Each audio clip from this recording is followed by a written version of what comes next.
ಮೂಲರಾಮೋ ವಿಜಯತೆ ಶ್ರೀಪಾದ ರಾಜಾಯ ನಮಃ ಜಪದಕಟ್ಟಿ ಭಿಕ್ಷಾಲಯ ಶ್ರೀ ಅಪ್ಪಣ್ಣಾಚಾರ್ಯ ಪ್ರಿಯ ಮಂತ್ರಾಲಯ ಶ್ರೀ ರಾಘವೇಂದ್ರ ತೀರ್ಥ ಗುರುಭ್ಯೋ ನಮಃ.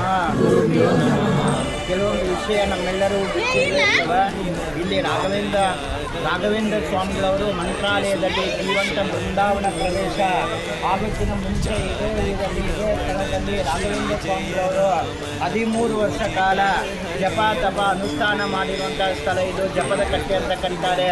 ಪೂಜ್ಯಾಯ ರಾಘವೇಂದ್ರಾಯ ಸತ್ಯಧರ್ಮರಥಾಯ ಭಜತಾಂ ಕಲ್ಪವೃಕ್ಷಾಯ ನಮತಾಂ ಕಾಮಧೇನವೇ ಅಂತ ಹೇಳಿ ರಾಘವೇಂದ್ರ ಸ್ವಾಮಿಗಳವರ ಸ್ತೋತ್ರವನ್ನು ರಚನೆ ಮಾಡಿದವರು ಬರೆದವರು ಮಹಾನುಭಾವರೇ ಅಪ್ಪಣ್ಣಾಚಾರ್ಯರವರ ಜನ್ಮಸ್ಥಳ.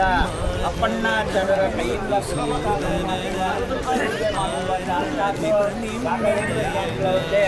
ಏಕಶಿಲಾ ಬೃಂದಾವನ, ಒಂದೇ ಕಲ್ಲಲ್ಲಿ ಸ್ಥಾಪನೆ ಮಾಡಿರುವಂತಹ ಬೃಂದಾವನ. ರಾಘವೇಂದ್ರ ಸ್ವಾಮಿಗಳವರು ಅಪ್ಪಣ್ಣಾಚಾರ್ಯರಿಗೆ ಜ್ಯೋತಿ ರೂಪದಿಂದ ಪ್ರತ್ಯಕ್ಷವಾಗಿ ದರ್ಶನ ಕೊಟ್ಟಿರುವಂತಹ ಸ್ಥಳ. ಇಲ್ಲಿ 650 ವರ್ಷ ಹಿಂದೆ ಕಾಲದಲ್ಲಿ ಶ್ರೀಪಾದರಾಜರು ರಾಘವೇಂದ್ರ ಸ್ವಾಮಿಗಳು ಅವರು ಸ್ಥಾಪನೆ ಮಾಡಿರುವ ಅಲ್ಲಿ ಎದುರುಗಡೆ ಉಗ್ರ ನರಸಿಂಹದೇವರು ಈ ಸ್ಥಳದಲ್ಲಿ ಸ್ಥಾಪನೆ ಮಾಡಿ ಮುಳುಬಾಗಿಲು ಕೋಲಾರ ಡಿಸ್ಟಿಕ್ಕಲ್ಲಿ ಬೃಂದಾವನ ಪ್ರವೇಶಕ್ಕೆ ಹೋಗಿದ್ದಾರೆ. ಅಪ್ಪಣ್ಣಾಚಾರ್ಯರು ನಿತ್ಯ ಸಂಭೋಗ ಪಾಠ ಕೊಡ್ತಾ ಇದ್ದರು. ಪಾಠದ ನಂತರ ಶಿಷ್ಯಂದ್ರನ್ನ ತಮ್ಮ ಮನೆಯಲ್ಲಿ ಕಳಿಸಿದಾಗ ಭವಶ್ರೀ ಭಿಕ್ಷಾಂದೇಹಿ ಅಂತೇಳಿ ಭಿಕ್ಷೆ ತಂದಂತಹ ಅಕ್ಕಿಯನ್ನು ಒಂದು ಮಡಿ ವರ್ಷದಲ್ಲಿ ಗಂಟ ಹಾಕಿದ್ದಾರೆ. ಅಕ್ಕಿ ಬಿಟ್ಟು ಹಾಕಿದ್ದಾರೆ ನರಸಿಂಹ ದೇವರಿಗೆ. ಇಲ್ಲಿ ಎದುರುಗಡೆ ನೋಡಿ ವ್ಯಾಸರಾಜರೇ ಪೂಜೆ ಮಾಡಿರುವ ಸ್ಥಾಪನೆ ಮಾಡಿರುವ ಹನುಮನ್ ದೇವರಿಗೆ ಅಭಿಷೇಕ ಮಾಡಿರುವ ತೀರ್ಥ ಆ ಅಕ್ಕಿಗೆ ಪ್ರೋಕ್ಷಣೆ ಮಾಡಿದಾಗ ಬೆಂಕಿ ಇಲ್ಲಾಗೆ ಅನ್ನಾಗದ ತನಿ ಊರ ಹೆಸರು ಹಳೆ ಕಾಲದ ಹೆಸರು ಭಿಕ್ಷಾಲಯ. ಈಗ ಎಲೆ ಭಿಕ್ಷಾಲಯ ಅಂತ ಆಗಿದೆ. ಅದೇ ದೇವರಿಗೆ ನೈವೇದ್ಯವನ್ನು ಮಾಡಿ ಪ್ರಸಾದ ಅನ್ನದಾನ ಮಾಡಿ ತಮ್ಮ ಮನೆಗೆ ಹೋಗ್ತಾ ಇದ್ರು ಅಪ್ಪಣ್ಣಾಚಾರ್ಯರು.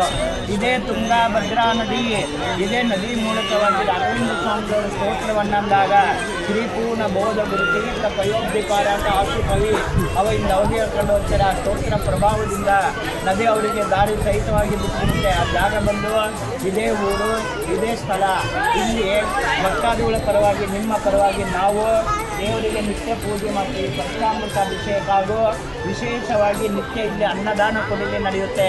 ಅನ್ನದಾನಕ್ಕಂತೇಳಿ ಪೂಜೆಗೆ ಅಂತೇಳಿ ಭಕ್ತಿ ಶ್ರದ್ಧಾನುಸಾರವಾಗಿ ನಿಮ್ಮ ಕೈಲಾದರ್ಶನ ಕಾಣಿಕೆ ದೇವ್ರ ಪೂಜೆಗಾಗಿ ಧನುರ್ಮಾಸ ಪೂಜೆಗಾಗಿ ಕಾಣಿಕೆ ಕೊಡುವಂತಹ ಇಷ್ಟ ಇತ್ತಂದರೆ ಕೊಡ್ಬೋದು. 100 ರೂಪಾಯಿ ಕೊಟ್ಟರೆ ಪಂಚಾಮೃತ ಅಭಿಷೇಕ ಆಗುತ್ತೆ. 200-500 ರೂಪಾಯಿ ಕೊಟ್ಟರೆ ಆರೋಗ್ಯ ಪರವಾಗಿ ಅಷ್ಟೋತ್ತರ ಪೂಜೆ ಆಗುತ್ತೆ. 1000 ರೂಪಾಯಿ ಕೊಟ್ಟರೆ ಒಂದು ತಿಂಗಳು ಅನ್ನದಾನ ಪೂಜೆ ಕೂಡ ಆಗುತ್ತೆ. ಅದೇ ಆರೋಗ್ಯ ಪರವಾಗಿ ಉದ್ಯೋಗ ವ್ಯಾಪಾರ ಪರವಾಗಿ ಹೋಮಕ್ಕೆ ಕೊಡೋರಿದ್ದರೆ 2000 ರೂಪಾಯಿ ಕೊಟ್ಟರೆ ಹೋಮ ವಿಶ್ವ ಅನ್ನದಾನ 1 ವರ್ಷ ಪೂಜೆ ಕೂಡ ಆಗುತ್ತೆ. ಕೊಡುವಂಥವ್ರು ಇದ್ದವರು ಕೊಡ್ಬೋದು. ದೇವಸ್ಥಾನ ಪರವಾಗಿ ದೇವರ ಮುಂದೆ ನಾವು ಮಸೀದಿ ಕೊಡಬಹುದು.